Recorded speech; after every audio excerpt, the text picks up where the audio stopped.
Bonjour, une autre fois, chers amis, amis de la chaîne Prof Farid, avec une séance de lecture des récits de science-fiction. Il s'agit de Croquefeuille, la page 30, et le texte c'est Un village sur Mars. Une fusée conduisant un équipage sur la planète Mars s'est écrasée à l'arrivée. Seul rescapé, Bill Jenner marche plusieurs jours et finit par atteindre une montagne. Pendant un instant, il eut l'impression que cette marche, son but était désespéré.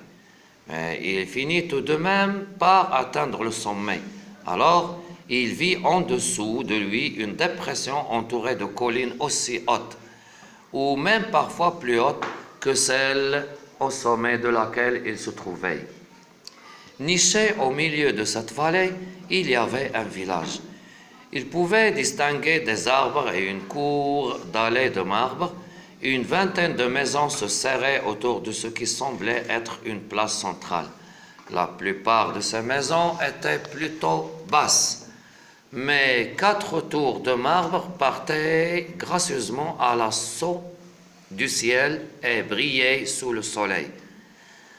Glissant sur la roche lisse, il tomba. Il dégringola ainsi sur la moitié de la pente menant au village. Vu de plus près, les maisons paraissaient toujours aussi neuves et luisantes. Leurs murs réfléchissaient fortement la lumière du soleil. De toutes parts fleurissaient des bosquets d'arbres verdâtres chargés de fruits pourpre. De l'extérieur, Jennifer examina les constructions. Jenner, c'est pas Jennifer.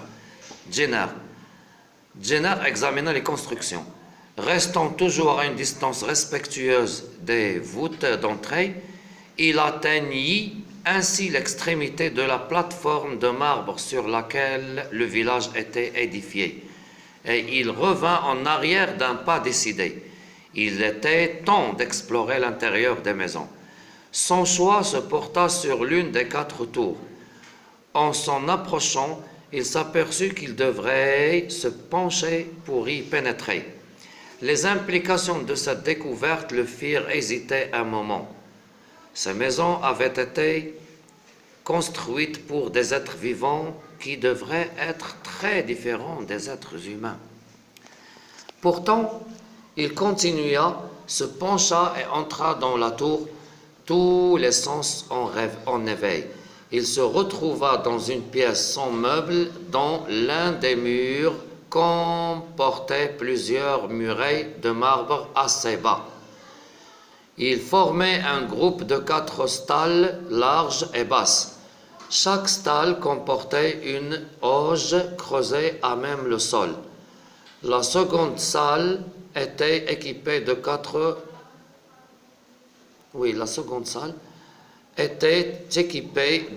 plans inclinés montant chacun vers une sorte de petite estrade. En tout, il y avait 4 pièces au rez-de-chaussée. De l'une d'elles partait une rampe circulaire montant probablement vers d'autres pièces de la tour. Jenner n'explora pas les étages. Sa peur de rencontrer des êtres inconnus faisait place à la conviction, tout aussi terrifiante, qu'il n'en rencontrerait pas. Alors l'écrivain c'est Alfred Van Vogt. Alors pour les questions de compréhension, pour la première, que ressent le personnage dans la première phrase du texte? Il ressent bien sûr la tristesse, parce qu'il était désespéré. Dans la dernière phrase, il ressent la peur. Regardez la dernière phrase, sa peur de rencontrer des êtres. Donc il ressent la peur parce qu'il a peur de rencontrer d'autres êtres vivants. Pour la deuxième phrase, la deuxième question, dans les paragraphes 2, relève les éléments qui rendent le village et les maisons accueillants.